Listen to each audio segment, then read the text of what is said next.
Zero is on Facebook Gaming. This is actually news to me here. So let's see what the announcement video is. Some crazy news to share with you guys. Streaming has been one of those very unique things that's just kind of just changed my life forever. I would say it's brought me closer to the people that support me. It's brought me closer to a whole community of people, and I think it's one of the most unique and fulfilling experiences that I've pretty much just ever done in my entire life. So I think it's crazy how I've always been a person with not many resources. My family was always poor. I never really was able to do a lot of things that I wanted to do in life simply because we didn't have the means to do so. So when I started playing games and I started streaming games, I was having fun with other people on the internet that I didn't know. And then before I realized, 5 people were 20 people were 100, and then we had 1,000 people, and then we had 5,000 people, and then we had 10,000 people. And I was just like, wow, this is insane. You know, I'm getting all these people, you know, knocking on my door saying, wow, what you are doing with your community and what your community is. And before I realized, I pretty much climbed out of the slums of poverty from Chile, literally. So thank you. I mean, without you guys, it wouldn't have been possible whatsoever. So the announcement is that I'm going to be moving over to Facebook Gaming as my main streaming platform. So I know for a lot of you guys, the news will kind of just shock you and surprise you. I actually have a lot of plans with Facebook, and there's actually a lot of things that I want to get done. More collaborations with celebrities, more collaborations with other gamers, and just cool projects that I'm going to be able to pretty much do because we have that Facebook support. But it's also going to come down to the fact that Facebook is going to allow me to do other things and explore other options. I always wanted to provide more support to charities that I believe in.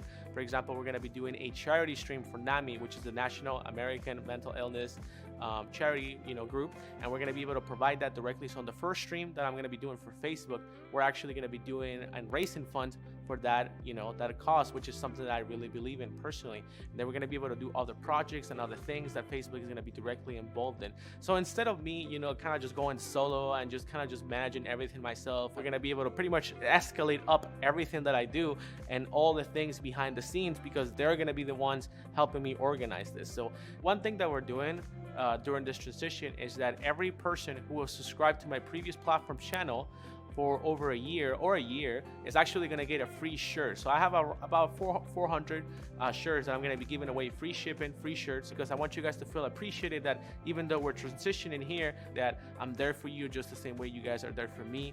So I want to give a big thank you to the previous platform that honestly really allowed me to just change my life. I'm always going to be forever thankful, especially because I was one of the very first partners for what I do, and you guys have always been there for me. You guys have always been nice to me. And I just want to say thank you. And I also wanted to say thank you to D1 hey, what's up, Maisie? Because he's been my partner manager for so long, for so many years, and he's always been there helping me for so many different things. I just want to say I love you, man.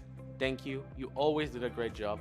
With that said, guys, those are all the news that I have to share with you guys today. I hope you guys are excited. I'm very excited. I'm going to be doing my very first live stream on Facebook Gaming December 3.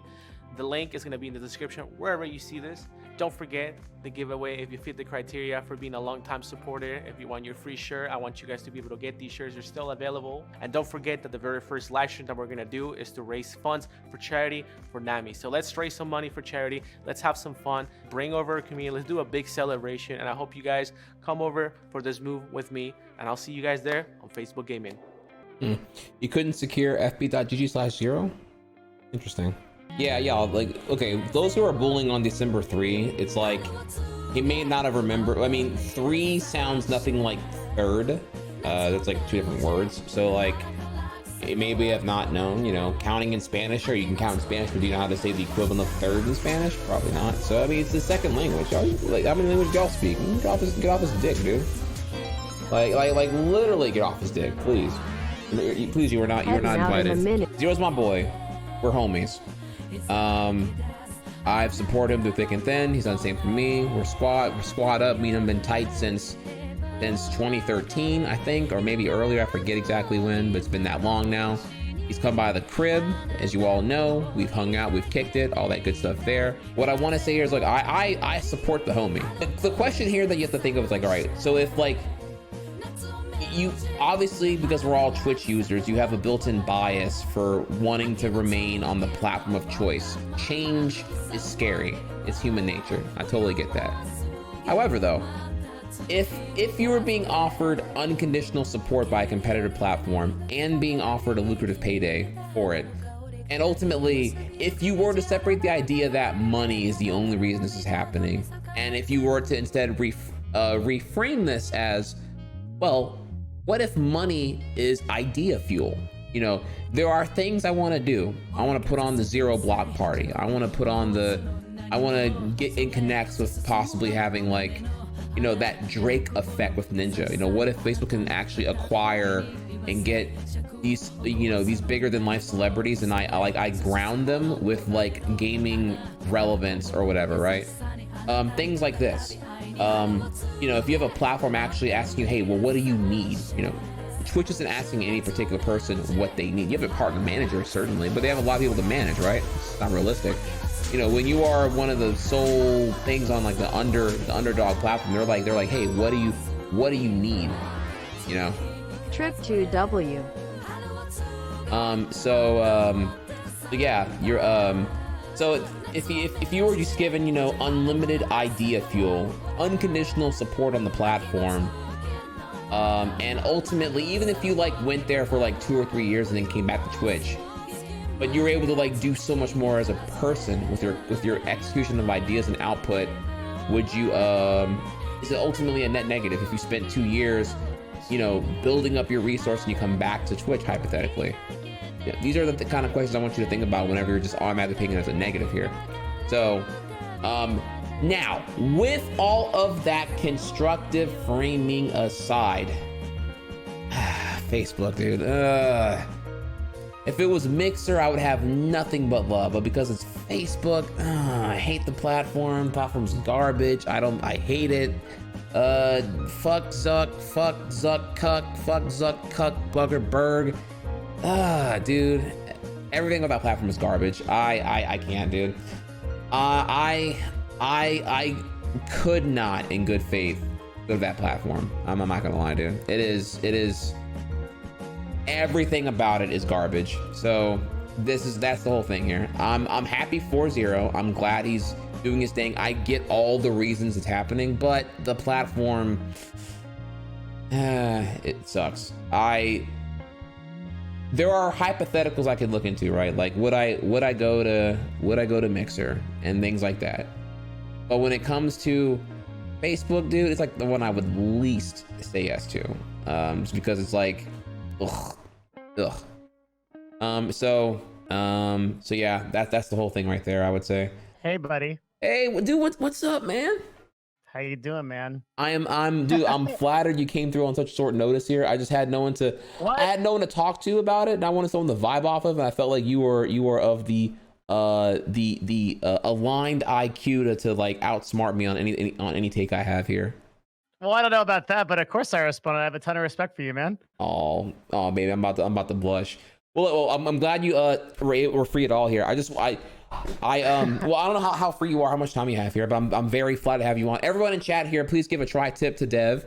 DevinNash is one of the smartest guys I know here. The man spits raw data insight on, it has plenty of 5-head takes on a lot of things concerning the metrics of streaming and content creation in general. Is that a fair way to put it? I mean, that's really, I don't know if I deserve it. I like these little tri-tips, and that's a very clever emote. Oh, thank you. It's like the beef and the tri-tip, and it's a tip of the hat. It's very good. Aww. I like that a lot. but yeah, so okay. Well, let me fill you in here quick. Did you hear about the news today? Yeah. I've already got like I've already filmed a YouTube video about it and crunched the whole thing. Damn, so I'm super okay. down to. Damn, Well, so you did a whole video on Alyssa and FaZe Banks incident? Oh man, I wish I could, dude. Got him. Sorry, go ahead. That's right. I have to do a video. I really want to do a video. There's videos I want to do and videos I have to do. That's a video I want to do. Like, bro, I mean, oh my god. Listen, I had to get away from Trihex and I had to get away from Twitter for a second. I am into this. I had to get away. Oh wait, okay. Someone told me actually I could be breaking rules right now. I'm gonna go. Okay, I'm sorry, chat. Let's go Wait, here. what? Someone told me that showing Facebook gaming could be breaking my rules, some shit. I don't know about that, but okay. No, it's not. Yeah, I wasn't worried about that, but okay, whatever. Sure, fine. Maybe because I'm reloading their content or whatever. Maybe I could be held liable for a DMCA claim by Facebook Gaming's. I don't know, whatever the fuck. Anyways, Yeah. Facebook doesn't want to DMCA you. They want to buy you, man. They want that exposure. Yeah, for sure. Yeah, you'll get that email. You'll get that email from them. It'll be like, "Hi, Trihex. Let's talk about some deals here." No, okay. So I wanted to yeah. So I was coming to come live to talk about the new Mario Maker update, and like just Twitter was being an absolute succubus, dude. It was like, oh yeah, look, here's the zero announcement. Here's the Bank X Alyssa thing that happened, and then here's also, by the way, if you didn't hear, Alinity commented on the dog coochie video. And I'm like, dude, get away from me. I'm trying to I have not been on Twitter in 2 days, and I'm drama free right now, and it's just pulling me back in. I'm like, dude, go away. Look, someone said what? Bro, if I link y'all, I don't think I can even show this on Twitter. The irony is, I don't think I can actually show you what even that was, but it happened on Twitch. I don't even fucking know, dude. Like, you're not one of the people that like reads LSF on stream though, right? So you generally stay away from the drama shit. Yeah, right? yeah. I don't. Yeah, I Reddit recapping is not my my forte. No. I'm proud of that. I've followed you for a long time, and you're usually doing pretty wholesome shit. So I try. I know it's a dark path. I try to not be the reaction Andy. I try to make my own content. You know, like Star Wars. Like React content is literally the Sith. It's like, it's actually the dark side because it gives you more power in the short term, but in the long term, it's only pain and suffering. It is. Yeah. You're because the expectation, you're attracting drama fuel audience. So ultimately what happens is you kind of create the ice Poseidon, problem, I would say, or situation, where you have to top yourself, and if the conflict is not at a certain threshold, you're irrelevant, I would imagine. You have to now insert yourself into conflicts that are extraneous to you, and it's like, it's a very fickle thing to be in. I feel like a lot of people, like right now, it's reaction, like the reaction saga, where like this is lucrative, where like a lot, again, I hate to say names here. I don't want to say names, but I know it's gonna be easy to figure out what I'm talking about here. But whenever you do the what's it called? Media share marathon streams where you make a fuck ton of money at a very lucrative rate per second of media sharing, I'm just like, this is dangerous. If this becomes like actual meta, this is like really, really scary, I would think, in the long term. Yeah, it's a weird arc. it's a weird. But I arc also think that, you know, if it got too big, then you start seeing a lot more DMCAs come out. Whenever anyone would figure out, oh, this is really pulling in some numbers right now, and numbers we're not getting anything off of here. So fuck that. Well, that's shit. inevitable for Twitch in general. It's just a lot of people think that like YouTube's problems of DMCAs are exclusive to the platform, but they're not, right? It's just that for every one person on Twitch, there's 99 on YouTube, and once Twitch gets that big, they're gonna have to deal with the same problems. Mm-hmm. Yeah, like no way dealing with this fucking like watching literal TV shows on. There's no way that lasts on Twitch. Like not even a year before that shit's gone. I know. You know what's crazy is I haven't been in Just Chatting. I haven't gone to Just Chatting like midday and just seen like what goes on in that directory in a long time. Wouldn't recommend it. And well, the thing is, like, I see the extreme examples, like inevitably on LSF or Twitter, whether I want to or not, it's thrown in front of my face, and I'm just like, is this normal? Is this what's going on every given day now? Like, holy shit, dude. And in chat, I'm not talking about like the thoughty whatever e-girls, all that. I mean, it's in every, it's the extreme in every spectrum. It is like a 12 out of 10 cocaine fueled rush in every aspect here. The reaction, Andy, the extreme content, the hyper reactions, the sexual content, all of it is crazy for me. I'm just like, holy shit, dude. I think people just don't have content, man. Like nobody really focuses on creating their own show and like producing something and like sitting back and being like, well, what ought my show be about? And they're literally just like, okay, I'll literally just go off of like whatever is like everyone else is talking about, so I don't have to like focus on running my show, because I just want to click the start streaming button and then just circle jerk myself. I don't want to actually do any real work. That's the trap, man. Whenever you don't feel like you're in control anymore, when it's like you hit start live button and you just wing it until you do something 2 hours later, that to me, ew, I hate that. I mean, I hate people who do that. I hate if that was me. Like, that to me just feels like hell. I'm like, what am I doing today? I don't know. Fuck. Okay, we'll have to figure it out.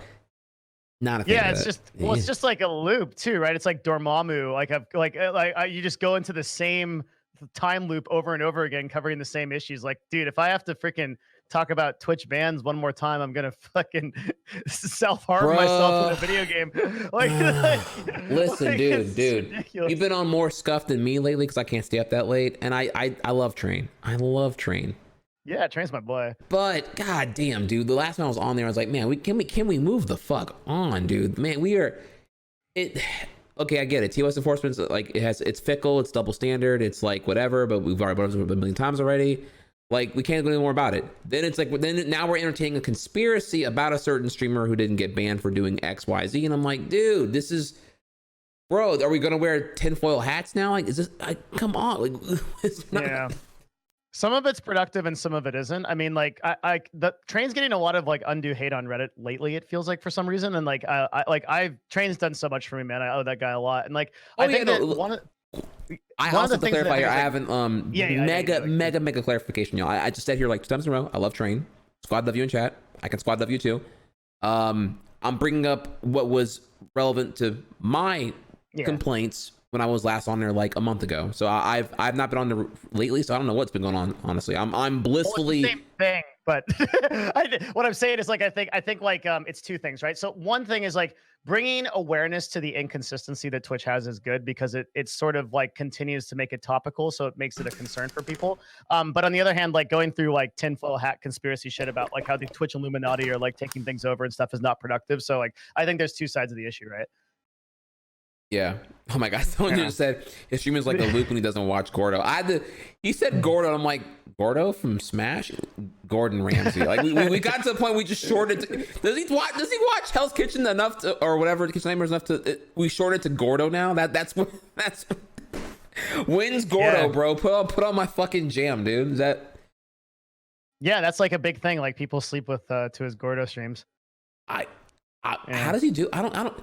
Is that not risky? I don't understand. Like, it's extremely risky. I mean, it's borderline suicide in my opinion because I think like aren't you? You're already on 2 strikes. You're already on like short whatever the fuck. Well, even if you weren't, they're gonna DMCA you for. So a lot of people think that they'll DMCA you for your live content, but that's not how DMCA's work, right? They'll actually go back and DMCA you 400 or whatever times it is that you've actually shown that content through the past of your entire VODs. So like, if Fox comes at him one time and they get him for all of his instantly vaporized, yeah. Mm-hmm. Yeah, and and each one of those has like a monetary fine to it attached and like a bunch of other shit. This is why I want to talk to you, man, because I was like, I feel like if honestly, I want to talk about this on the Scuff podcast. I feel like I'd be a negative Nancy if I did. And I'm just like, dude, how are you? Like, I'm like, dude, how are you not sweating right now? You did a 30-day ban already. Like, how are you like not freaking out about just? That's some Voldemort shit. Like, you don't want to talk about that there. He just, that's like. I figured that, yeah, because I mean, it's not the area to do it. Public conversation is going to make it like he's gonna react alpha, or one would be compelled to react alpha and be like, I don't give a fuck, dude, Gordo, baby. I don't know, whatever, but like, yeah, I worry about him because I don't want to see him get permanent. But I feel like if he's still doing that, I'm like, dude, how are you protected here? Like, it's not like this is in public domain. Like, I don't know, this is not some 1930s obscure film here. This is like freaking 2013 production stuff here. What are you doing? Yeah, I mean, as a friend of his, I mean, I'm definitely worried about him doing that. no word of all. And everyone else that's streaming DMCA content on Twitch. I think like a couple of people saw it with the Democratic debates, and like that's just the beginning, really. Like, there's so much more. Once these bigger companies actually figure out that this is a place where people are earning revenue and that they can actually DMCA and monetize that content, they'll be all over Twitch. It's only a matter of time. Mm-hmm. Yeah. The difference between the Democrat debates was I thought I was doing enough to make it transformative, but obviously they didn't give a shit. And there's well, you may have been, but the problem is that that's the burden of that proof is on you if you want to fight CNN on it, right? And like that's a shit show to do that. Yeah, I know. It's like to even enter that realm is like 50 grand starting, right? To even like get an attorney to review that shit, to go in that. Exactly. Yeah, it's like who wants to fight fucking Amazon or well, that's like the whole thing of like Twitch exclusivity, right? It's like everyone knows that it's not going to hold up in court, but like who's going to fucking go to court and fight Amazon on it and get the fucking Navy SEAL Team 6 to come out of your toilet with Amazon lawyers and fucking shaft you into oblivion? Like it's just a waste of time. So like there's nothing we can do really and wait it out. Yeah, like the only tangible situation I can even think of where this like went anywhere other than not in the toilet immediately would probably be Phantom Cuck versus Twitch. That's a separate issue though, right? Isn't that over that's over if Twitch rightfully banned him, which of course they did. like I think there's absolutely no argument there. I don't think there's any game to play there. Like Phantom Ward is 100% going to lose that then why did I hear somewhere at some point here that it wasn't automatically a shut and close case? Like he's fighting it, and apparently it wasn't going automatically into Twitch's favor, from what I recall. Or am I recalling it correctly? That was kind of like a meme. There's a part of the contract that I think I don't have. I think I'm talking on my ass here. I know what you're talking about. But I didn't cover it on my show, so I'm not sure. There was a moment where like it looked like it, but in principle, though, like the central disagreement is that Twitch basically gated him out of a lot of potential revenue, because they banned him. And like, if Phantom Ward is going to try to make that case, there's no fucking way that holds up, right? Like, Twitch can ban people for any reason they fucking want. Like, nobody owes anything. It's a free platform. So like making the case that you're due some kind of revenue because you were banned is like really shaky, because like then you'd have to be like employed or under some kind of contract with like Twitch, and he's trying to use his partner contract as that contract, but that's not really like an employment contract. So it's really shaky. Plus Twitch can probably justify the ban 100%, right? Because I mean the guy was like literally cheating in CS:GO. So dude, it was out of control. Yeah. I thought I was in the Twilight Zone when I saw it happening. I'm like, dude, you have like your chat is bots, your stream is bots, you're sitting here and fake reactions all day, like there are subs going off nonstop. I feel like I was like, what is this the average CS:GO stream? Because I didn't know any better at the time. I was like, what the fuck is this, dude? Yeah, definitely not. It's definitely not the average stream. He was doing some like really chat, crazy. if you weren't there for it, it was the wild west, dude. You know what's crazy, Dev? It's like, you know how hard is it to even describe Twitch before gift subbing, before the IRL section, before just chatting, before Ninja? Like, it's like I realize now how different even just early 2016 was.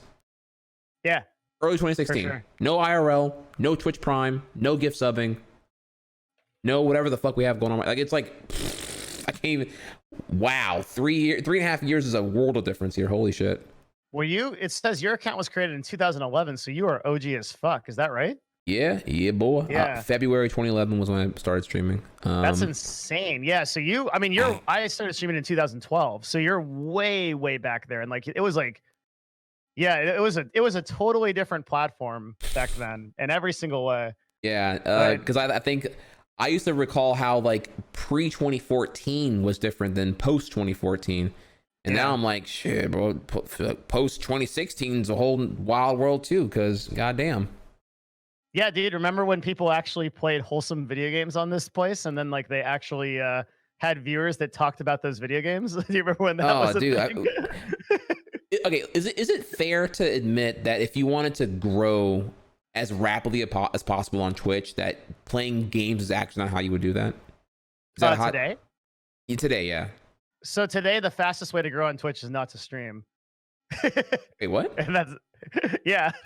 So Twitch is not inherently a discoverability platform, right? A lot of people misunderstand this. Like, so the number one way to grow on Twitch is actually to focus on YouTube and other platforms and drive viewers to that content. Because Twitch in and of itself doesn't have any actual machine learning that pulls people to you off of a user base. So literally, people that are streaming huge amounts of hours are just eating their own tail. Damn, son, you hit him with a 12 head take right there. I mean, you're not wrong.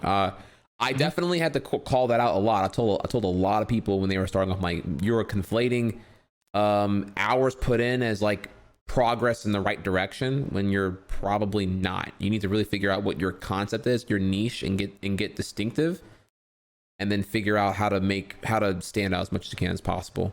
Which many will just interpret as like, I got to do a schedule and brute force my shit and you know, just out grind everybody else, which is like, I mean, but that's objectively not true, right? yeah, Like, it's not true. You're right. Yeah, 100%. Because if you compare, all Possibly. you have to do is just look at the stats. You just compare the hours, the total hours streamed per broadcaster across the board to the number to the growth, right? It's not the streamers putting in the most hours that are getting the most views. And we understand this intuitively in life, right? Like people know that working harder doesn't necessarily mean making more money. If you put in more hours at your job, you aren't necessarily making more money as a result of that. But if you leverage yourself and you do things intelligently, then you can increase your exponential value. So it's like we know this intuitively, but we don't apply it to Twitch for some reason. Everyone thinks that streaming more hours is more success. Yeah. But people in my chat are saying here that getting banned was the second best reason. Is that is that Well, but the funny thing is that think about where the exposure is from getting banned. It's all off platform. So even that in itself is driving third-party views to you into your central stream, right? It's not coming from Twitch. It's coming from a third party. So even getting banned is actually a discovery method off platform. But nothing you do on Twitch is actually helping you on Twitch. Oh yeah, no, you're right. Five head clap, dude. Okay. I Yeah. spend a lot of time thinking about these things. No, it's incredibly valid. And you're just taking something. These are things I already was telling my people who wanted advice on how to stream, and I'm like, well, here's what I've learned. Here's what I'm trying to work on. Here's what you shouldn't do. And I see a lot of that. And you kind of just took it and blew it out in even a bigger proportion. I was like, damn. Well, what I was saying was like two small fragments of your whole pie that you just threw out there. It was just like, yeah, you're right. You're completely right. Yeah, I get well, I run a talent agency, right? So like I get a lot of questions along these ends, and I think that the key mistake that people make is like they say, okay, I'm gonna go on Twitch and I'm gonna start streaming. And the problem is that what really separates Twitch from other platforms is that Twitch doesn't have any machine learning or algorithms to actually drive you to content. So if you go on YouTube and you search for something like, I don't know, top Super Mario Maker plays, right? It won't necessarily be the most popular people that show up on that YouTube. It'll be people that are relevant to your search query. But on Twitch, that's not true. It just searches by popularity. So if you're not the #1 person on Twitch, you're not getting that discovery. YouTube and other platforms are inherently better for discovery because they have systems to support that discovery, whereas Twitch doesn't. And that's deliberate, right? Like they could implement this, but they choose not to because they're trying to implement it, but they're really far behind. So YouTube's had about like 8 years to build this kind of ML system, and it's like the YouTube machine learning system, I think, is the most advanced civilian machine learning that we have.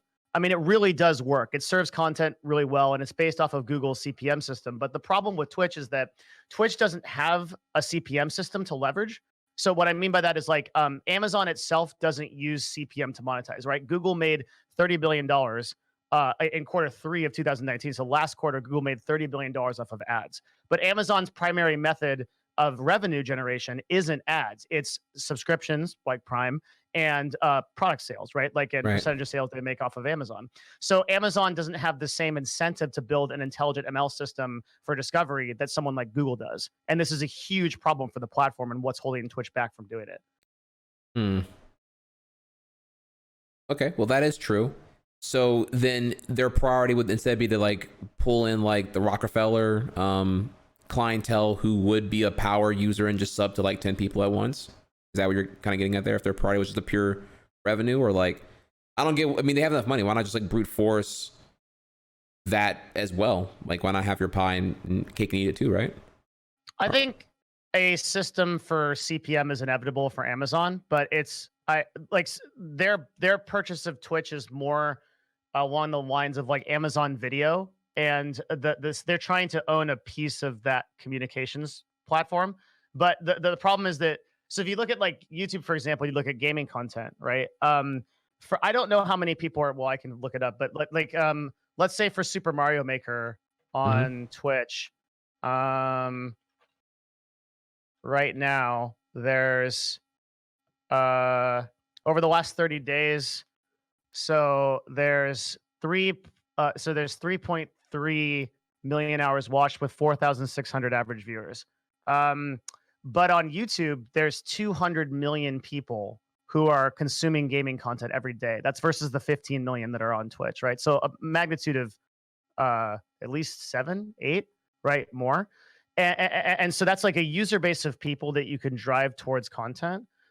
there's so many more people that are interested in Super Mario Maker 2 on YouTube than there is on Twitch, just by quantity, that even without a algorithmic system to drive them to your content, it's already better. But with YouTube, you actually have an algorithm that can drive them specifically to that content. So if I want to watch you, what are those crazy fucking levels I watch you do? What are they called? Kaizo levels. Yeah. So like if I want to watch only Kaizo level content, right? I can, how would I search that on Twitch, right? I guess I would like go through the whole directory and like I'd look for people doing it and I'd look by their title or something. You want the real answer? Yeah, sure. Well, see, the real answer would be you would use the Twitch communities and you would make a sub community called Kaizo level making, and then you would put yourself in there as a streamer, and then you would always utilize that whenever you're playing really hard levels. Except that completely collapsed because I didn't make enough tools to make it differentiate from other things and be abusable by the top 1% of the streamers. Exactly, like I literally told them it was gonna do in 2016. Sorry, I'm sorry for screaming. No, 100%. You're right. And then like if I wanted to search it on YouTube, what would I do? I would go to YouTube and I'd search Kaizo top Kaizo plays or whatever, and then I'd find it. And that's the difference, right? It's that I think that part of it is that Twitch is really far behind, and I think also like a lot of their engineering went into creating the world's best content delivery network, the ability to get us streams live at scale all the time, and to that extent, they're the best in the world at that. Nobody does that better. You are. So it's just a difference in priorities. You are right. Yeah, no, definitely right. Okay. Honestly, when you make it sound that way, that they're just behind, that's why I don't have machine learning going on. I was just like, I was Papaga, I'm like, well, they have obviously chosen to not do it because they would have already done it by now, I would imagine. And I just thought, okay, well, maybe they want the manual selection because they deliberately want a top heavy platform, because being top heavy means that the proven breadwinners will just continue to drive a lot of subscriptions to the platform and make their revenue very bankable, because they're trying to achieve profitability, because their cost of operation is probably absurd proportionally compared to YouTube. I would think. I'm not sure on the costs. I know that Twitch's they have a few KPIs at the top. One of the main KPIs, like key performance indicator, like one of the like things that they deem are successful. Right. So like one of the main ones, and the one that they'll say publicly, is that they want to create the most amount of paid broadcasters, full-time broadcasters as possible. Right. So they'll say we want as many people on the platform earning full-time income as possible. And then another one of their big things, and this is public information, is that so Twitch Prime is actually one of, if not the main driver of Amazon Prime subscriptions. So which is pretty crazy. Wait, so what? Wait, what? Yeah, Twitch Prime, like the platform of Twitch Prime, is one of the main drivers of Amazon Prime subscriptions, of new Amazon Prime subscriptions. So this is is a huge incentive from Amazon and Twitch to incentivize these subscriptions, because it's a massive driver of Amazon Prime subscriptions. Did not know that. Wow. Okay. Mm-hmm. There's like it's within the top people. 5. So you're saying there are people right now who say, Amazon Prime $120 a year, But then then they find out, oh wait, you get 12 free subs per year, so it's really like $60 for the Amazon ecosystem. Okay, I'm in. So Amazon has a lot of internal data on like Prime subscriptions and like what's driving them, and so they're looking at like consumer motivation for signing up for Prime, and Twitch is like a very, in terms of external marketing, right? So obviously people are going to join people are going to join Amazon Prime because they want 2-day shipping, and they want all the benefits of it. One day shipping now. Go ahead. Sorry. No, I was correct in saying one day shipping now. Oh yeah, sure, yeah. So, but one of the main drivers of new non-endemic subscriptions to Amazon Prime is Twitch, and that's a huge, it's a pretty huge thing, because because like Amazon has reached a certain in like the marketing cycle, they've reached a sort of like middle ground now where most people know what Amazon is. It's difficult to expose to like new audiences. So the fact that Twitch Prime is driving that kind of new audience is also exciting to Amazon. Who is this guy? The whole show stats guy. Sure. So I have entire YouTube videos about this. And it so happens that like well, actually, No, never mind. I don't need to do that. Yeah. You can look at my YouTube if you want. We have one of the people that we have on our show pretty often is Ethan Evans, and he's the owner of Twitch Prime. So he made Twitch Prime. Wait, you have Ethan on your show? Yeah, all the time. We do like a show together. No. What the? You just Wait, get what do you mean? I mean, because he's a high level Amazon executive who's who's now at Twitch. You just have him on. Yeah. And you are a clout machine. My God. Well, thank you for coming on my little. I don't know if it's about that. I mean, like, it's a business show, right? So like we talk to a lot of like really cool people, and it's like yeah, you're right. Like I'm really I don't know what to say. Like I'm grateful. Thank you. I don't know if I deserve it or whatever, but yeah. No, that's just. I mean, because I know I know. I don't want to brag here. I know Ethan on a first name basis, and it's just like it's crazy because I know how high of an executive he is. And to know that what? He is, but like the thing is, like Ethan doesn't really cover like Amazon or Twitch issues on the show. Like I don't have him on to discuss things that are going on Twitch or Amazon, right? The thing about Ethan is that he is interested. So my big objective is to do like self-improvement oriented content that I think really uplifts people. So I collaborate with Ethan on things like building better resumes or developing your career or how to like deal with like weird situations at your job or bad situations at your job. And that's like our interaction because I run that same type of content. So that's our parallel. We don't really collaborate on stuff like that's like Amazon or Twitch related. I think that would be disingenuous to to him and the platform. Yeah. Yeah, I get that. Word. Okay, well that's still cool though. I'm glad I got two of the homies that are doing their things together. Me and him we've spoken at length before at a couple of Twitch staff Twitch partner mixers. Yeah, he's super cool. Yeah, minor pivot here. Have you ever been to a Twitch staff Twitch partner mixer at TwitchCon? Yeah, way too many. Dude, they're terrible. they're terrible because the partners there are usually terrible, and this is like not even like secretive at all. Just like people go there and they just like blow up the Twitch staff with like their hyper anecdotal problems that are like, yeah, I'm not growing, fix it. And it's like, well, okay, well, dude, your content probably sucks. You're probably delusional over like any kind of feedback on what's not working here, and you want them to bend over and cater completely to whatever you're not doing optimally and make it suddenly optimal. Like, what do you want? You're begging for front page time? It's like. Dude, chat. I would tell you more about it here, but I feel like you'll be able to figure out who I'm talking about if I threw in more information here. Just know that it was a cringe fest. Try yikes in chat because it was terrible. And Ethan appreciated that I was level headed about like where my feedback came into play because I was like the one who wasn't like making it all about me because it wasn't like it was like 1 or 2 or 5. It was like 10 people on the microphone. Me. It was like, oh my God. Most of the 1 hour was them bitching about how lack of growth they have. And I'm like, God, get me out of this panel, dude. Holy shit.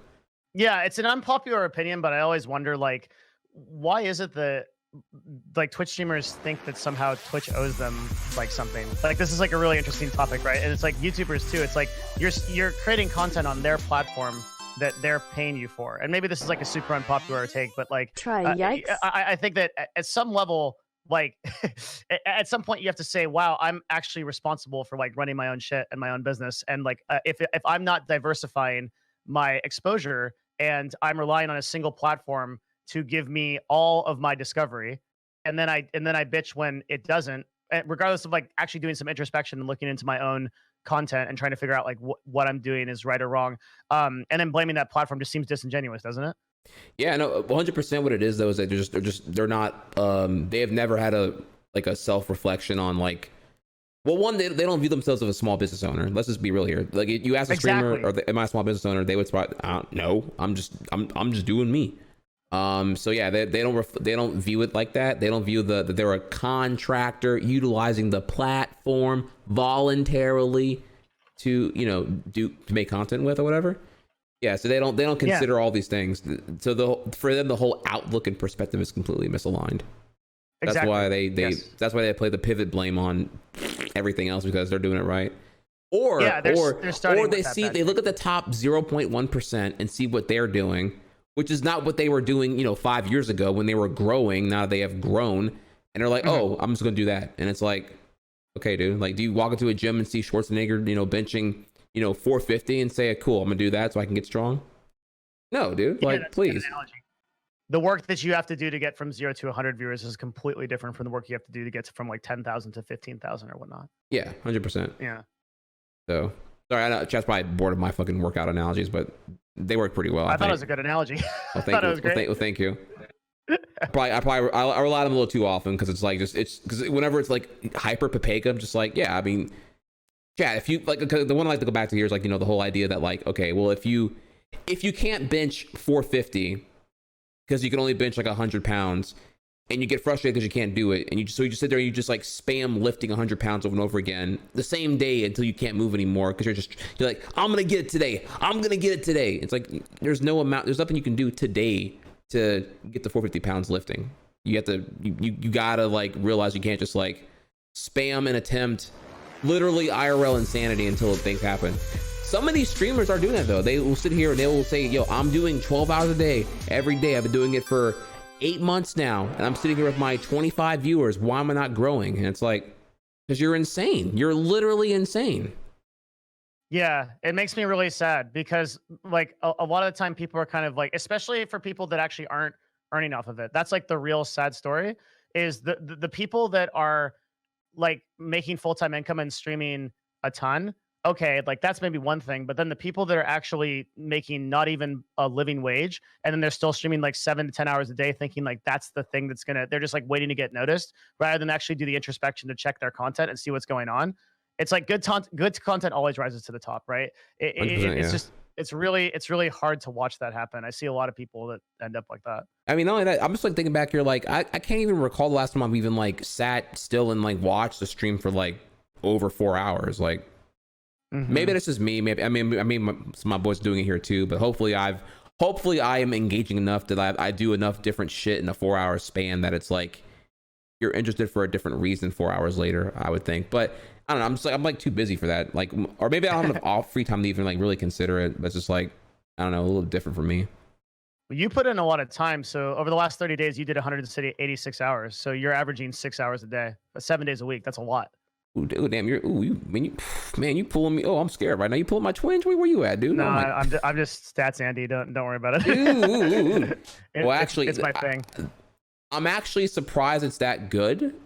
Because I had a very, very, if you didn't, I'm sure you knew, I had a very rocky October for a lot of reasons. And then I had a very emotional November that was rebounding from the October. And yeah, my numbers are pretty crap because when I was so emotional, the only thing I could really do was like, I didn't want to play Mario Maker, which is my bread and butter, obviously. I know that. I know it's best to like open with my draw and then like lure and then debate into the thing I really want to do that day if it's not Mario Maker for some reason. But I couldn't even do that because like Mario Maker is like so. I love the game, but admittedly, it is relatively autopilot. I know what to expect. Either I can beat or I can't beat the level. And I'm gonna conversate routinely throughout that experience because I can do that. I'm to that level. When I'm playing Smash Brothers, like the game requires so much of my focus that I'm engulfed in the game. So there's minimal chat engagement, and that was an appeal because I didn't feel like dealing with all the horse shit about the resolve from Destiny and the GDQ ban and all this other October drama I had to fucking deal with, or the F slur I said last 2018, and people thought I said it this year because it was the same month that the ban happened or whatever, and all that shit. So like playing Smash and just being minimally engaged with chat was really appealing, and I did that for a fuck ton of November, and my numbers plummeted because of it. But it's cool. I actually didn't know that. I didn't know that I feel like I did stream that anywhere near that often, but that's really cool actually. Yeah, you definitely did. But a really interesting thing to look at, right, is so you streamed the last 30 days, you streamed 50% more than you normally do. Okay, as compared to like month over month, so 186 hours, but you lost 40% of your viewers. So your average concurrent went down 477, right? So that kind of thing means that something is going on with your content, right? That's like where you do like an analysis and you step back and say, okay, what's going on? Where it's like more hours doesn't necessarily equate to more people watching. You're right. Yeah. Oh, and you're right. I wasn't focused on that at all. I knew that Smash is not my bread and butter, and I know that I'm not good enough at Smash to be exceptional at what I'm doing. I'm like, whatever, average or below average or above average, whatever you want to call it. But I was looking at the end product of like getting better at the game so I can actually enjoy playing it on stream, because losing a fuck ton just kind of sucks ass. And it's pretty toxic. Yeah, I mean, and these are all like personal decisions, right? Like there's a whole psychology aspect that a lot of people underestimate to streaming. And like I think you have to do what makes you happy just to stay sane. And so taking short-term hits to your brand in order to keep doing that, I think is a good move usually. Also, be clarify, chat. Oh my god, I name dropped Destiny. It does not mean I have a vendetta against him. Where y'all even getting this from, dude? I was emotional because I was stressed the fuck out, dude. That's what I'm getting at here. It was stressful, and I didn't want to engage in the billionth conversation of, hey, are you Destiny cool? Are you Destiny cool? How you feel about the N-word? How you feel about the... Like, dude, that's why I was playing Smash, because I didn't want to stream because I didn't feel like I didn't want to be public, but while I was like resolving the whole thing with myself. You know, it's a very emotional thing for me if you saw the context of it. There's no beef. I feel like I have to spell it out to y'all hardcore, that way y'all don't misconstrue the whole thing here. You know what really helps for that as a chat command? I would just do that. Like if you're having like beef with a streamer, so just ! Destiny and just explain it out, and then you can keep doing your shit. Sure, you know what? Actually, that does help. Yeah, I do that a lot for things that I don't want to answer. It's because like some people are like, wow, how do you stream on Twitch? I want to grow my audience, and I'm like, I'll just like do like ! Twitch, and it's like, listen, join just do streams on YouTube, dude. Oh wow, I already had commands for this shit. Oh fuck, there we go. You already had a command. I forgot I made these commands, dude. Yeah. Look, go read all this shit, dude. Fuck. All right, there you go. There you go. Right. Yeah, there's a lot of people that are like trying to fill the empty void that is ever empty of their own soul by trying to consume content about you and the drama between other streamers, right? So yeah, no, for sure. Ever wary of these types. For sure. I mean, looking at this command I put, I clearly got pissed off one day. I was like, all right, look, fuck this shit here. Yeah, you've got like a fucking essay, like yeah. Yeah, no, go read these 4 things and get off my dick, please. Don't shame my LSF addiction. That's way too much. That's the whole thing. It's an incredibly contextual, nuanced thing. It wasn't like God, y'all fucking pissed me off with the Chucks, I'm beating my meat. Can you just tell me if you and him are good or not? And it's like, dude, well, the fucking thing was complicated. That was the whole fucking stress of it. It wasn't an easy decision to be made. Holy fucking shit. I just want to fucking nut if you and him are friends or not. Please. Sorry, I'm feeding them John right now. Even being all good, man. You do you. Fuck. All right. Yes, December 9th. Yeah, boys. The sequel to No Nut November is indeed Destroy Dick December. That's the real here. Well, fuck, dude. Okay, so the reason why I wanted to talk to you was because man, there is some juice here, and I again, it's not necessarily have to be about the name drops here, about Zero going to Facebook, but I need someone to talk to about it, because I feel like I'm conflicted right now, because I love my boy Zero and I supported him. I will admit here, we had a conversation prior about him potentially going to another platform, and I thought it was Mixer. I didn't think it was Facebook, but I hate the platform Facebook. So I have to, and I need to talk to you. First of all, I need to know if is my disdain for Facebook valid, or am I just being a sheep here on the Zuck hate train?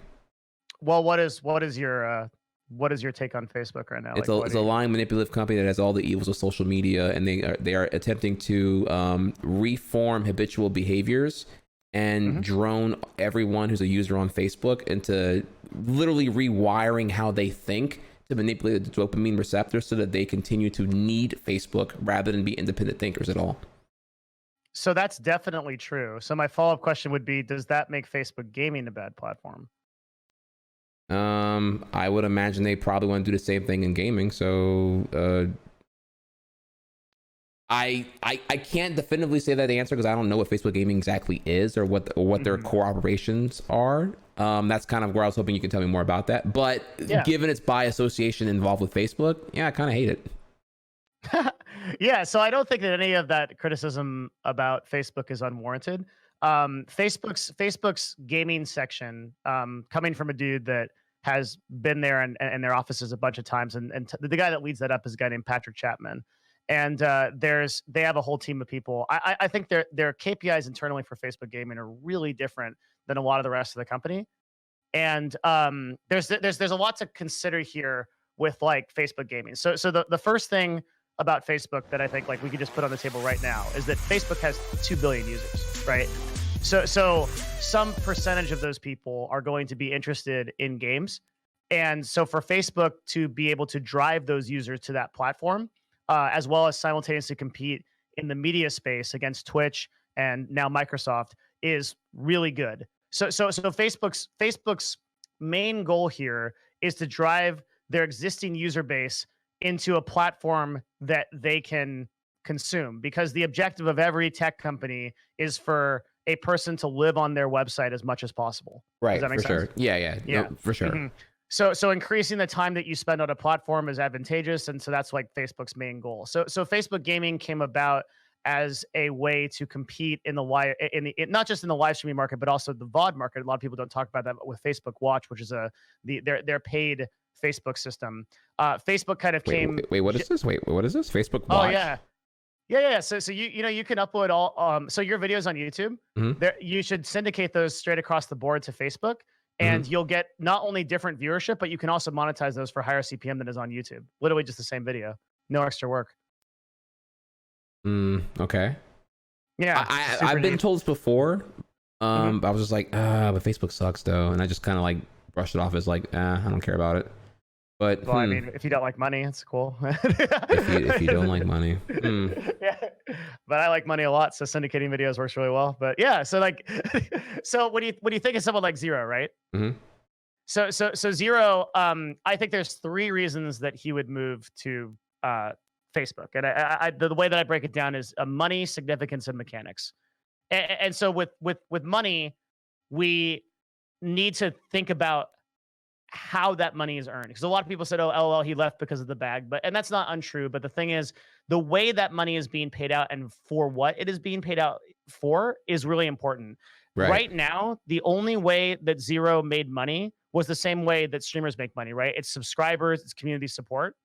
So putting a guarantee behind that by saying, look, we're going to pay you as long as you stream a certain amount of hours, it really adds a lot of value and security that I think is important to people. And that's one of the big reasons why people are switching, and definitely one of the reasons why Zero switched. And you know what? And I said the same shit earlier. I was like, because everyone, obviously the lazy take here is that, oh, he did it for money. So what's the number? And I'm like, this is the stale take, because let's get into the meta of being a streamer. And I was like bringing up the safety net here. Again, if you experiment with your content, you're at the constant threat of fucking, the minute you put a sub count on your fucking stream, it's like, yeah, you gotta fucking, this is your dick size, whether you want it to be or not. If you want to maintain it, keep doing what you're doing. If you want to like grow it, I don't know, hyperinflate your dick somehow. I don't know, buy a stream, buy a Twitch approved dick pump or whatever the fuck, right?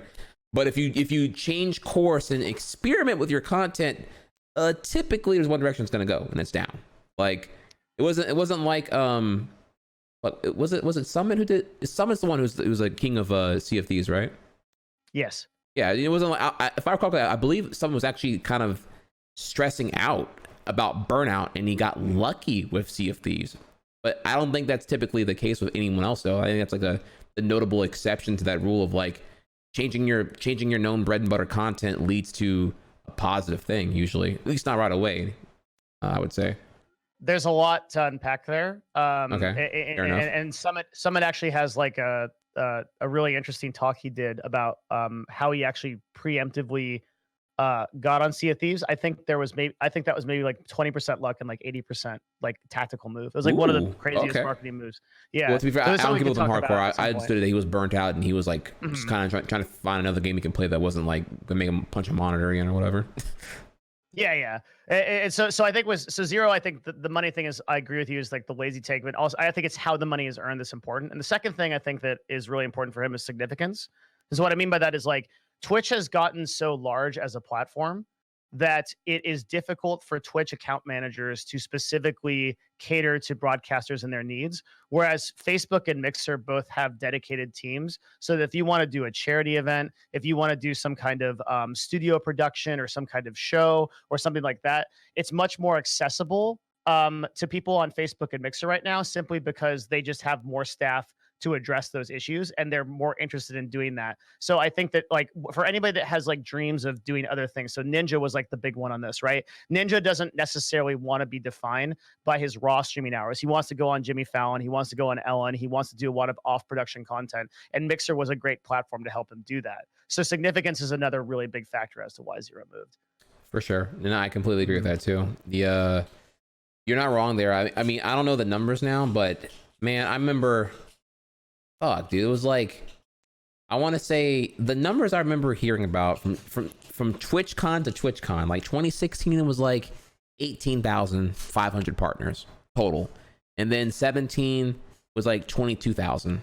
And then 18 was 28,000. And now it's like, I think it's comfortably over 33K. We're just under 40 right now. Yeah. Okay. Wow. Yeah. Okay. So yeah, it's I can't imagine. I don't think a partner manager is like that easy to develop here. Like it takes a particular type of person and a lot of training, I would think, to condition someone to be able to properly do that. And what I'm getting at here is that like the partner managers that we have now are probably spread really thin, like really thin. Let's just do some math, right? There's Sure. 1,500 total employees at Twitch. If there's 40,000 partners, then that's a ratio of 26.6 streamers to 1, right? So 27. So 27 streamers to 1. So even assuming that every single person in Twitch was an account manager, And they're not. then we still have a 27 to 1. And the vast majority of people are not account managers in Twitch. They're engineers. Correct. Right. So the actual ratio is more like 40,000 into 250 for partnerships team, which is 160. 160 staff members for every single, or sorry, 160 partners for every single account manager. Yeah. So how the fuck are you going to get anything? You don't. Yeah, exactly. You don't. Yeah.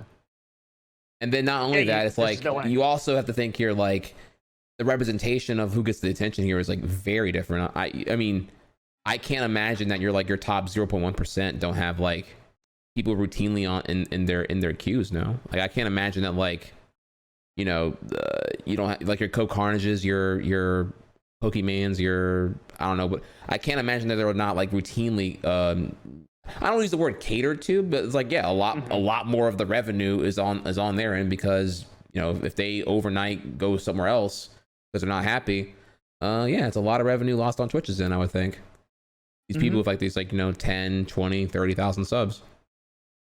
Yeah. So then the third, I think the third thing with Zero is just a couple of mechanical reasons. So he can stream less because his predominant presence is on YouTube. He has about 820,000 subscribers on YouTube, and he can syndicate that content across from YouTube to Facebook Watch and now monetize both, like we were talking about earlier. Right. And so there's just some mechanics reasons for like he's going to be able to drive a lot of new users. And then another big reason that he actually didn't talk about, but is a really big thing. Facebook gaming has 6% of the total market share, right? Twitch has 76%, Mixer has 3%. And Mixer has 3. Facebook, yeah. With a little bit, it's increasing now, but like it's still 3%. Yeah. So most of that market share is actually international. So I would be willing to bet that Zero is planning to capitalize on a lot of the Chilean audience and Spanish speaking audience. I think that's a really big push for Zero that probably nobody's talking about. You know what? That's really true because I forgot about that actually. There was a couple of streamers I saw that would stream like EU, and they were like there was like one that would speak German, one that would speak French, and they would just like the directories they were in, they took over, and I was like, man, I had a theory that they were just monopolizing the French listeners and the German listeners, and I'm like, I wonder if that was true or not. Whenever you're like, when you have a certain threshold of discoverability on Twitch by having like a certain like average view count, right? When you're like in the 700s, let's say, right? But you're like one of the only dominant, again, major language speakers. Like I feel like people are just compelled, even if they don't like your content, or they're not necessarily interested in your content, but they're engaged because you speak the language. I feel like it's just like a huge pool. Is that fair to agree with? Absolutely. There's if you look at even some of the biggest streamers on this platform, they're German. It's just that we don't really hear about them because they're in kind of a different ecosystem. But yeah, that's 100% true. Whew. Yeah, that's crazy. Okay, okay. And then I'm sorry, P's asked here if is that 40K number affiliates as well? No, big negative. No, 40K is only partners. The affiliates is like 180, I want to say, thousand. Way more than that. Yeah, it's Yeah, it's 260,000 as of the last time I checked. Oh shit, dude. Yeah. It's very high. Yeah, but Um, also it literally takes like you literally have to be like a freaking eggplant to get affiliate, right? Like you just have yeah, your you mom just and your dog, take like, your turn on the laptop. take your phone and your laptop and your tablet and put them all on your stream for fucking 8 days straight, and you're an affiliate. GG. Yeah. Like, you ever have those people that come up to you in real life and they're like, I'm kind of a big deal. I stream on Twitch. I'm an affiliate. Like, if you ever wear like a Twitch shirt, like that's why I had to stop wearing these, because I unironically had a dude in Trader Joe's come up to me and tell me, he's like, dude, you got to check out my stream. Like, I'm making it on Twitch. Like, I'm an affiliate. Like, I just got Twitch is like exclusively representing me now. And I was like, oh shit, this is some real shit, dude. I can't believe this happened. Dude, no. All right, so one perk here about living in Louisiana, I don't deal with any of that shit, dude. Like, I don't. Oh shit. It's kind of the gift. I mean, I think I like it more than I don't like it. Like, not getting recognized in like my local, like, I don't know, Walmart or whatever. Like, I can just like, like, I'm in like Normiesville, USA, so it's like pretty chill. Tricona. I couldn't even point to Louisiana on a map, so I don't like. That sounds like some crazy ass backwater shit. Well, North Louisiana, South Louisiana is pretty cool. Yeah, we're to the right of Texas. And I'm sure you know where Texas is. Mm-hmm. I do know where Texas is. Yeah. Luckily. Yeah. No. North Louisiana is where all the inbred daughter sister tractor riding alligator fucking. I don't even know what goes on there, dude. That I wouldn't go to North Louisiana to give you an idea. That's like. Hey, what? What's going on, Cletus? The fucking the yodeling abs apple. Yeah, that's all. That's you go up north of that shit. That's like that's that Arkansas, North Louisiana, Nebraska shit going on. I shouldn't say Nebraska. Fuck. I don't know. Whatever. Yeah. I went to Missouri once. Mm-hmm. And I went to a little town called Bolivar. Somehow, it was actually on behalf of Twitch, funny enough. They have a program called Twitch Student where they, I go and speak to universities about like streaming and stuff. And I went to a small university in Bolivar that was, I think it was like a Southern Baptist University, I think is what it was. Uh-oh. And I went in there and like, it was insane, dude. Like you get off the beaten path and they have just like, they have like lagoons, like where you just dumped like water and sewage and stuff, and then like everyone had AR-15s and shit. I was like, what the fuck is going on out here? This is crazy. Yeah, man, it's bro, yeah, it's crazy. I can go if you want to derail, I can go into a lot about the paganism of the South culture, but I'll spare you that because that would be a huge derail. What you brought up though about the international audience for Facebook is pretty cool. The mechanics is also pretty cool. Safety net where you can kind of like do different I mean, that's something I can't understate here is the fact that like as a content creator, and this is where I'm I don't know how I would feel if I was ever given such an offer, because it's like the luxury of having a safety net and not constantly have like the threat of like unsubbing be looming over you, like so taking time off, sub count drops, changing content it's experimental, sub count drops, like everything is everything but the right answer is sub count drops. It's like if you feel like there's like just a gun to your head at all times, you're just like, fuck, dude. I know there literally isn't one, but that's kind of the pressure you feel under. And I guess YouTubers feel this too, but it's because I've never considered the option of that gun not being there and just actually having the full creative freedom without the gun to trigger me to, I don't know, whatever, be optimal, I guess. Another really, I think like valuable train of thought is you can do that by doing something like solidifying yourself into a Facebook contract that pays you monthly. You can also do that by diversifying. So for example, like if a person has like a Patreon, if a person has like products and merch that they sell, they're going to be less worried about those subscription numbers if they are offering other ways to monetize beyond just having subscriber counts and just having donations and stuff. And that's something that I think about a lot. Like one of the so a lot of people don't know that like my Twitch is like my side hustle, right? Right. Like so like DevinNash is like literally my side hustle.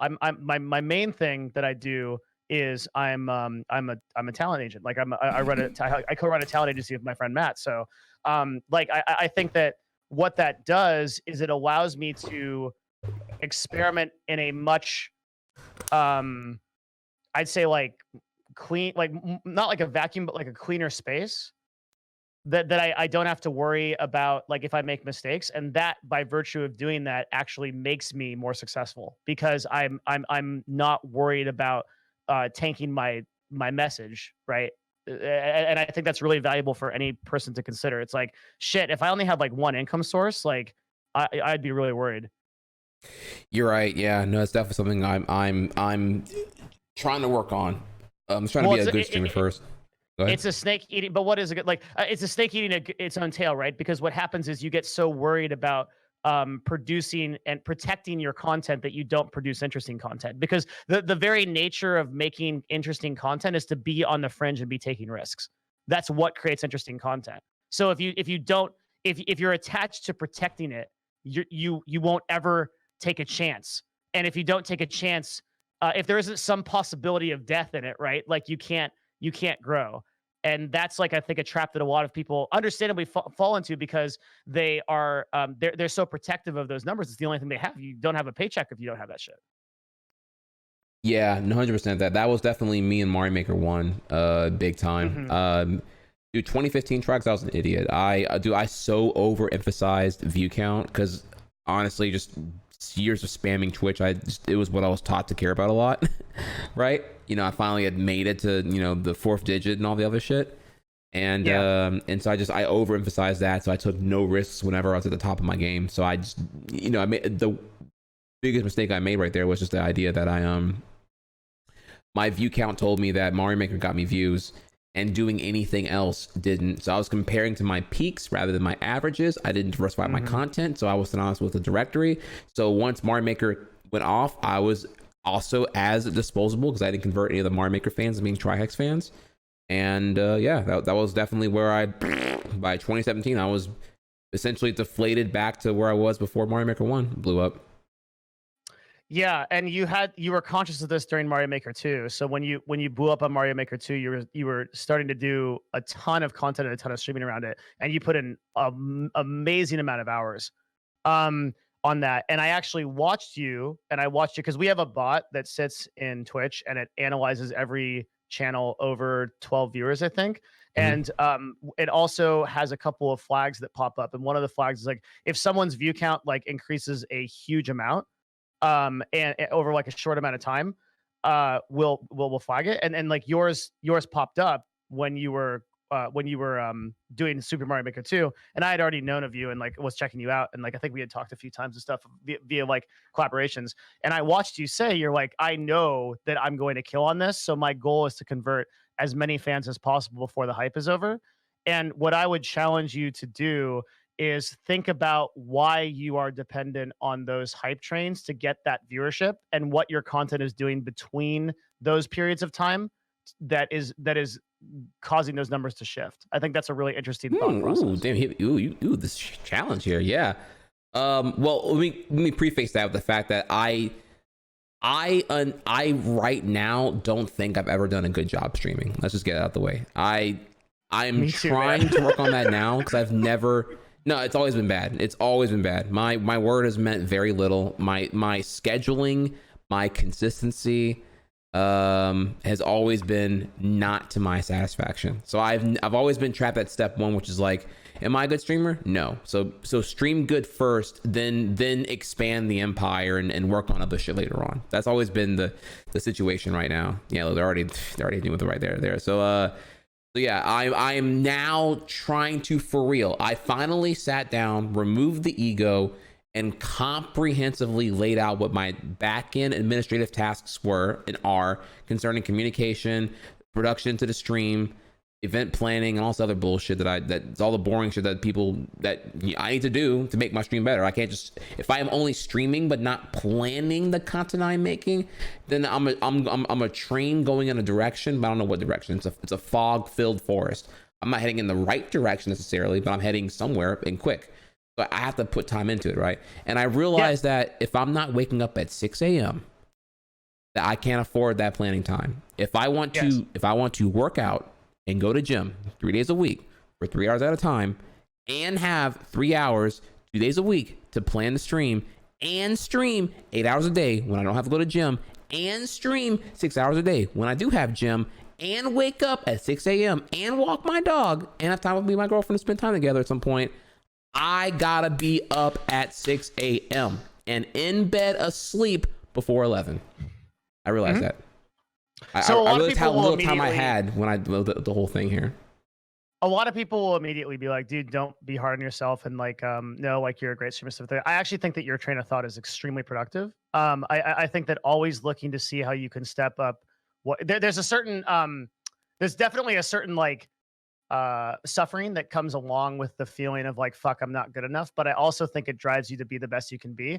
And as long as you keep that in mind, you're not complacent. You're still moving forward towards success. So I definitely support you in that. I think thinking about that and really like just asking yourself that question over and over again is like, what is good content? Like what is going to create a show that I think is going to be the best show that I can possibly produce? And thinking about that is really productive. It's good you're thinking that. Thank you, man. So I haven't addressed that yet because this has been a long time coming. I've been streaming. Here's the embarrassing part, right? I've been streaming since February 2011. My largest gap of not streaming was maybe 3 weeks, I would think. I can't recall ever taking like a full month off. And the 3 weeks was like usually it was because it was an emotional thing. I was like emotional about some performance-based anxiety I had about not being good enough at the game I was playing or whatever the fuck. And I had to like recover emotionally to feel compelled to stream or whatever. I have never had a schedule. Never.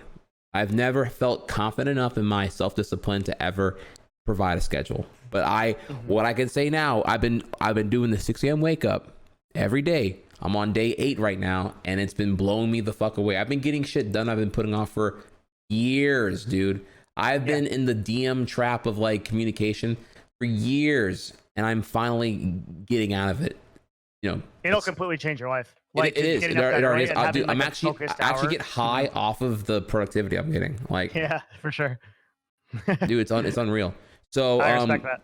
So I'm hoping to by January. I'm hoping by next week, as early as next week, but like, you know, for sure by January there will be there will finally be a Streamlabs schedule widget beneath my Flash player. You will now know when I'm live definitively. I can tell you right now, I will be live 42.5 hours per week. I will have Thursdays off. I'll have half days on Sunday. I have everything planned out, and I can tell you what I'm probably streaming between now and February 2020 when the schedule drops. Like I'll be planned 8 weeks in advance because I know what I want to do. Like that. Like hitting my time zones, being EU friendly on certain days, being USA friendly on other days. Like it's all the whole shit, dude. Yeah. So so once I'm doing that and I'm finally providing for my existing fan base the level of professionalism that they expect from any broadcaster my size, then we can talk about making the rest of the world happy. At least for me. So I'll feel more confident about my presentation, which will be nice. I've been an insecure little bitch the whole time because I've always felt like I've never done good enough. So that'll change. Well, you also have to put things in perspective, right? So, I mean, there are 3 million monthly active broadcasters on Twitch. There's 40,000 partners, as we discussed, 250,000 affiliates. You right now, based on your concurrent average, assuming worst numbers possible, are still in the top 0.01% of Twitch. So, I mean, you're a pretty big deal, even if you might not think you are. It's important to keep that in perspective. Man, really? I'm 0.0. Wait, say again, the top 0.0? Yeah. Anybody that you're above, so 400 concurrents or more is the top 0.1% of Twitch. Like you're way, you just have to put it in perspective. Like you're a very big deal. Like you may not think it sometimes, but yeah, you're doing great. Ooh, shit, dude, it's crazy. Yeah, I didn't think I didn't know it was like that. I don't honestly, dude. I don't even go to Social Blade and Twinge. I don't go there because I do enough toxic comparisons already on my own. At least I was whenever I wasn't on my. Now I feel more confident, and I'm like, okay, well, now I actually for once feel like I'm doing everything I can. I am micromanaging my time to the highest degree. I will be done streaming in 1 hour and 10 minutes. I'm gonna go walk my dog. I'll be in my bed in another 2 hours and 10 minutes from now, and I'm hoping to be asleep within 4 hours. Like I know all that. I know when I'll be up tomorrow. I know what I'm doing tomorrow. I know what I'll be live doing tomorrow. like, you know what I mean? Like all that shit. And it's like, I now am trying hard, no pun intended. Okay, I'll milk it. I am trying hard now. And now if I look at, I now feel better if I were looking at comparative numbers, but I didn't do it before because I didn't have the ego to handle it, honestly. I don't think that looking at your own numbers is productive. I don't think that looking at like comparing yourself to other streamers and things like that is ever productive. I think that looking at some streamers that are that you may aspire to be is like or be like. So for example, like I take a lot of cues from like some of the comedy streamers on Twitch, and I watch them like with a notepad, right? And I will sit there and like actually look at what they're doing and like take notes on what they're doing to try to improve, but I'll try to never compare myself across the board to streamers. I think it's like super negative to do. Yeah. And you know what's stupid is like I know better, and it's like a doctor smoking cigarettes, dude. It's like I can sing the gospel about Jim, dude. You're comparing yourself to some freaking 8-pack having Chad asshole in Jim.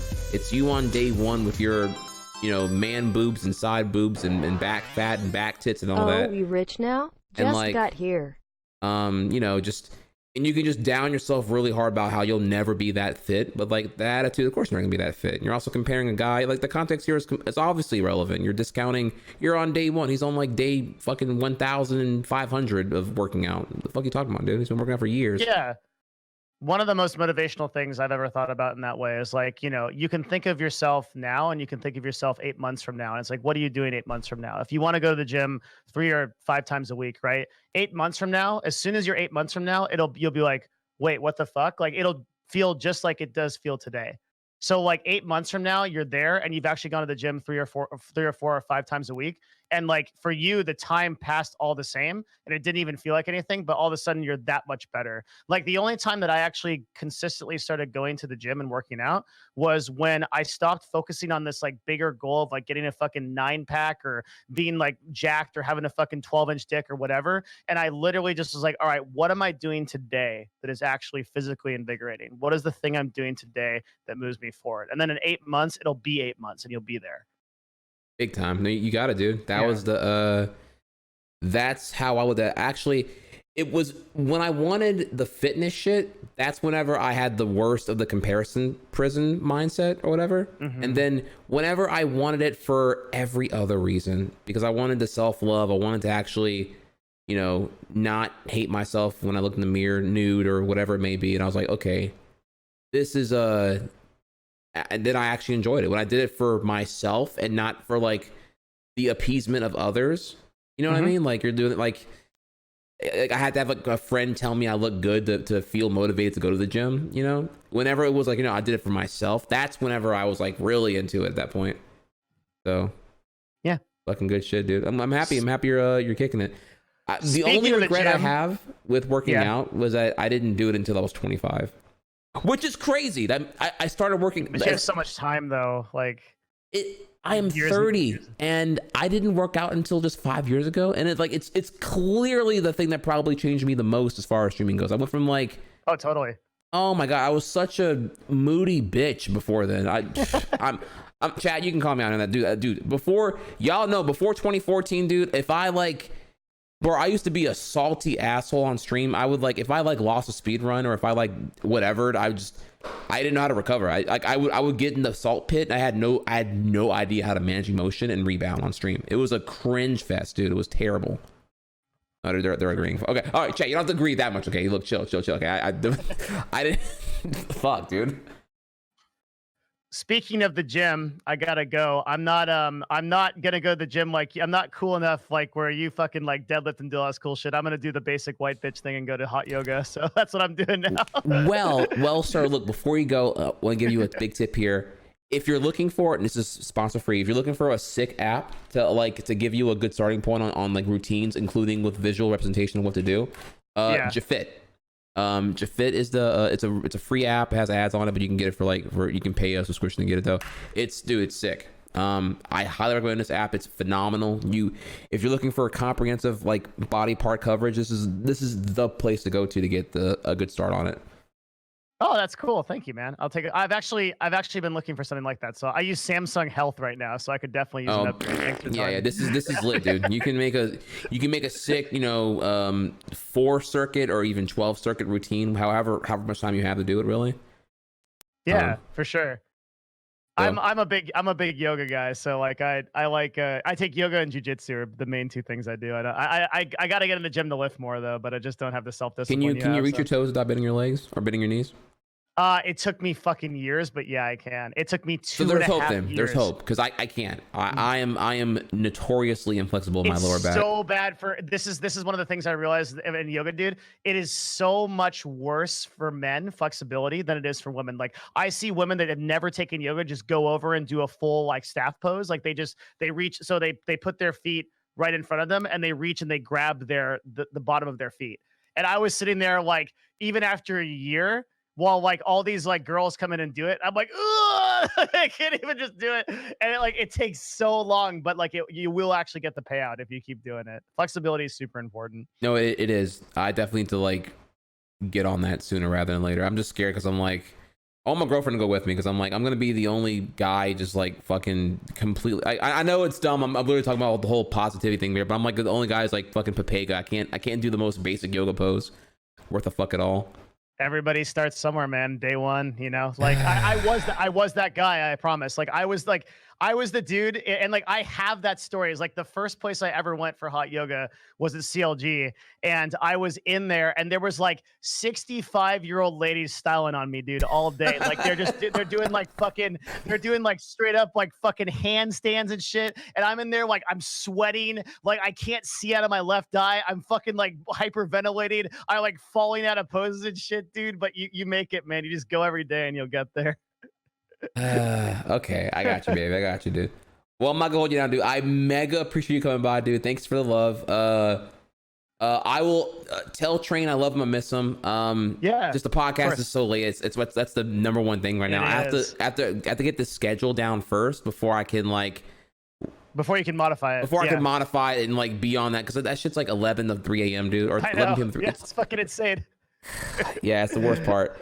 I miss it, I really do, but it's like fuck. It's schedule suicide. I can't justify it right now. So totally agree. Everyone, 100%. Yeah, please go follow DevinNash. Thanks, obviously, he's the homie. Please go follow his shit. Holy shit! Thank you so much, Jesus. Yeah, no doubt, dude. Much love. Dude, if you ever like, I have an enormous amount of respect for you, man. I'm actually glad we did this. Like I've actually been looking to do something like this. If you ever like want to talk or anything, just hit me up anytime. I'll jump on. Yeah, because I don't think we were even. Man, because we need to do round 2 because we didn't even touch on Facebook gaming versus, we didn't finish that, versus Mixer. Yeah, we're not even close. Versus D-Lite versus the other thing I don't even fucking know about, the other platform. Yeah, there's a lot I want to go into because I feel like this whole like acquisition of streamers is like not going to slow down. It's going to accelerate, and I'm wondering what the end game is in your 5-head opinion. But yeah, for sure we can talk hook them by the mouth, hook them, clickbait them, because we'll do that next time. Hell yeah, man. Thank you so much for having me, man. I appreciate you. Later. All right. Later, guys.